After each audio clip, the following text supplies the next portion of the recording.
প্রিয় দর্শক, আসসালামু আলাইকুম। আমি এই মুহূর্তে আছি ঢাকার দোহার উপজেলা যে নারিশাই ইউনিয়নের উত্তর শিমুলী এলাকায়। সেখানে এসেছি আপনাদের কাছে একটি মানবিক বিষয় নিয়ে, মানবিক উদাহরণ নিয়ে আপনাদের পাশে দাঁড়ানোর চেষ্টা করেছি। আমার পাশে যে দেখতে পাচ্ছেন যে একটি শিশু, প্রায় 2.5 বছর বয়সী একটি শিশু, নাম হচ্ছে ওনার নাম কি জুনায়েদ। ওই শিশুটির নাম হচ্ছে জুনায়েদ, পিতা আসাদুল। উনি নেত্রকোনার বাসিন্দা হলেও ঢাকার এই দোহারে এই উত্তর শিমুলী এলাকায় প্রায় 20 বছর অধিক সময় ধরে কিন্তু এইখানে বসবাস করে আছেন। মূল বিষয়টা হচ্ছে এই বাচ্চাটা ক্যান্সারে আক্রান্ত হয়েছেন। তার যেই পিতা আছেন বা পরিবারের যে লোকজন আছেন তাদের পক্ষে সম্ভব হচ্ছে না এই চিকিৎসা চালানোর জন্য। এই পর্যন্ত প্রায় একাধিক যে ক্যান্সারের যে টিকা আছে কেমো, সেটা তারা দিয়েছেন। এখন প্রায় আরো 15টি কেমো প্রয়োজন। তার এক পাশের চোখ কিন্তু আমরা যতটুকু জানতে পেরেছি পরিবারের মাধ্যমে যে একটি চোখ কিন্তু নষ্ট হয়ে গেছে।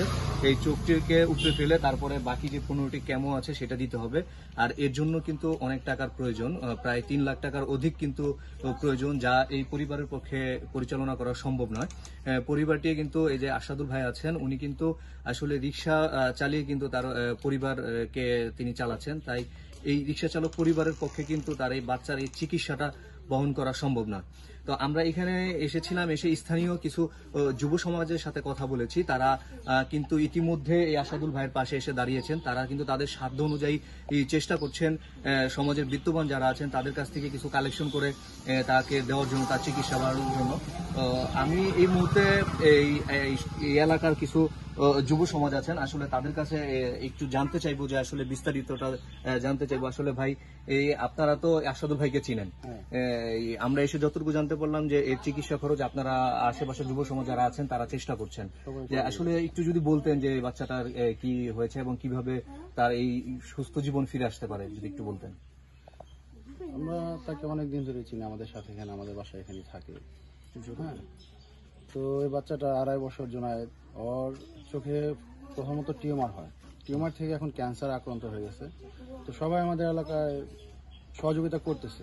আমি চাইতেছি যে আমাদের পাশাপাশি আরো এলাকা আছে যাদের সামর্থ্য আছে, যথেষ্ট পরিমাণে আমাদের হেল্প করে এই বাচ্চাটাকে সুস্থ করার জন্য। সেটা আমার বক্তব্য। আচ্ছা, আরেকজন ভাই আছেন, আমি একটু কথা বলবো। আসলে এই আপনাদের আহ্বানটা কি, আপনাদের এই যুব সমাজের পক্ষ থেকে যে আহ্বানটা যদি আমাদেরকে একটু জানাতেন।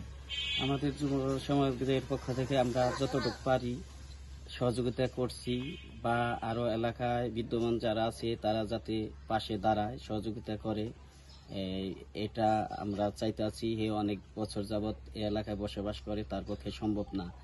এই চিকিৎসাটা যদি সবাই এগিয়ে আসে তাহলে তার পক্ষে সম্ভব হবে। যদি সবাই সহযোগিতা করে তাহলে তার পক্ষে ভালো হবে, বাচ্চাটা সুস্থ। জি, ধন্যবাদ আপনাকে। আসলে মূল যে বিষয়টি আমরা আসলে আহ্বান জানাবো, সমাজে অনেক বিত্তবান আছেন, আমাদের দোহার উপজেলায় অনেক বিত্তবান শ্রেণীর লোক আছেন। আসলে তাদের প্রতি আহ্বান থাকবে এই শিশুটির চিকিৎসার জন্য আসলে তারা হাত বাড়াবেন। এই জুনায়েদ যেন সুস্থ স্বাভাবিক জীবনে ফিরে এসে তার পরিবারের সাথে জীবন কাটাতে পারে, এই আহ্বান রইল। ঢাকার দোহারের নারিশা ইউনিয়নের উত্তর শিমুলিয়া থেকে ছিল আমার কাছে এই সর্বশেষ।